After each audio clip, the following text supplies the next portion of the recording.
My name is Stefan Schmidt. I wanted to talk to you briefly about the Gulf of Mexico and the BP oil spill, which you all know about, and I just have a couple of comments that I wanted to make. As you know, the Gulf of Mexico has a tremendous number of oil and gas wells. You can see all of these red spots and pink spots are wells, and the well that blew out, that was the BP well, is over here. It's called the Macondo well. So you can see it's pretty close to shore, the coast here.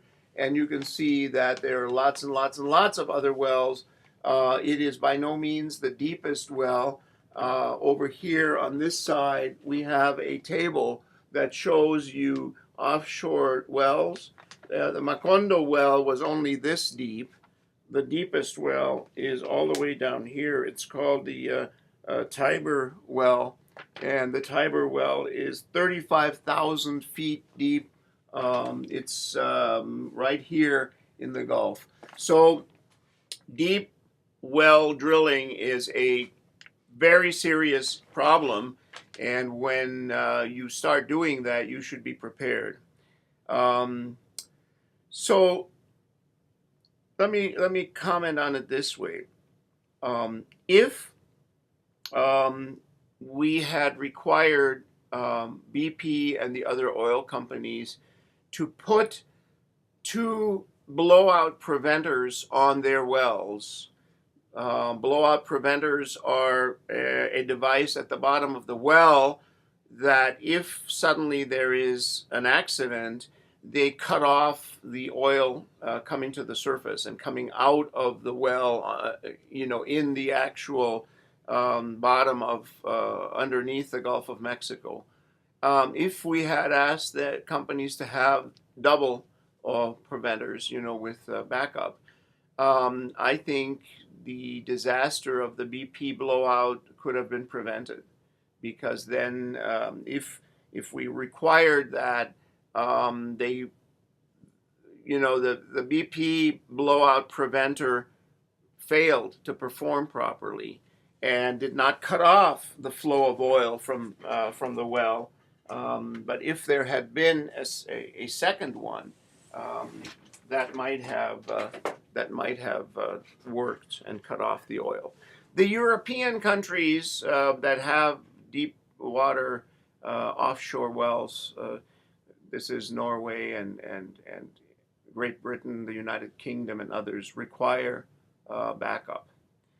So I think it's imperative that the United States now require oil companies to have this extra layer of protection, this extra safety measure on oil wells in offshore waters in the United States. And I think, in fact, this is over here, the Philippines and Malaysia and Vietnam and China and so on. Down here, we have Borneo, and up there we have Japan. Those countries all are going to have, and some already have, offshore oil facilities, and they're going to be trying to bring oil to the surface to supply a increasing demand in the world for oil and gas, and a fairly stable and shrinking supply. So I think it's imperative, important, crucial that all countries require extra protection, because in the Gulf of Mexico is the seafood source for I think something like 50 or 60% of all the seafood that comes to the United States comes from the Gulf of Mexico. Here we have Florida. You can see Florida here. And Florida, of course, is an important location for tourism, for beaches, for diving.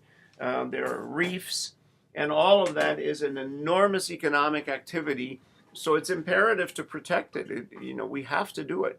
And I think other countries, obviously, that in Thailand, for example, and in Malaysia, and other places, there is an enormous amount of beach activity, scuba diving, fishing, and so on. So they also should be protected. And therefore, my own view is that the Gulf of Oil British Petroleum disaster has given us a lesson on what needs to be done, what should be done in the future in order to make offshore oil drilling much less risky, much less dangerous to the other economic activities that are important for people's jobs, for food supply, for recreation, and just simply for environmental protection.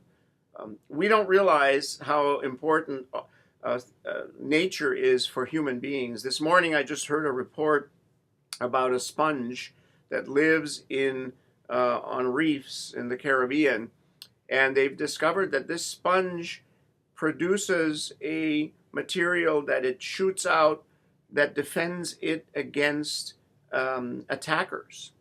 And this substance that it shoots out apparently could be crucially important for medical cures for human diseases. They're working with this now. They're amazed at how powerful it is. And so out there on the ocean, on the reefs, in the water, among all kinds of creatures that are out in nature, there are solutions to human problems as well. And I think we need to make a much greater effort now and in the future to protect those valuable and interesting resources. And the Gulf of Mexico disaster, I hope, has taught us a lesson about that. Thank you very much.